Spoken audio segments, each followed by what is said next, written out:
Vietnamese chicken dish na mala kebab ang luto ang tampok natin ngayon. Originally from Indonesia, ginamitan ito ng 5 pampalasa. Narito na si Mikael Daes. Kung mahilig kayo sa barbecue, may enjoy nyo ang putahing titikman natin ngayong gabi. Mula sa Indonesia ang satay, pero Vietnamese style siya. Tara. We have here the 5-spice chicken satay.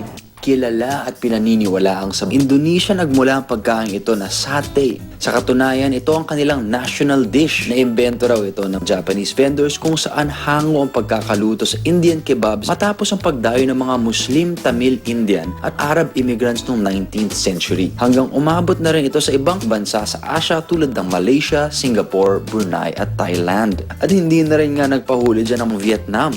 Ginawan pa nila yan ng kanilang sariling bersyon kung saan 5 flavors ang inihalo nila dito. Very similar sa chicken yakitori ng Japan. Iba lang yung lasa. Similar na sense na skewered chicken pa rin siya. Pero yung flavors, very distinct siya. May anghang pa ng konti.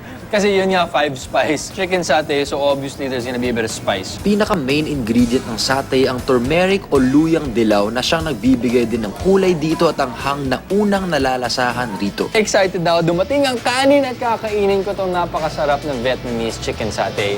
Ako po si Mikael Daes. This is Midnight Express. Good night.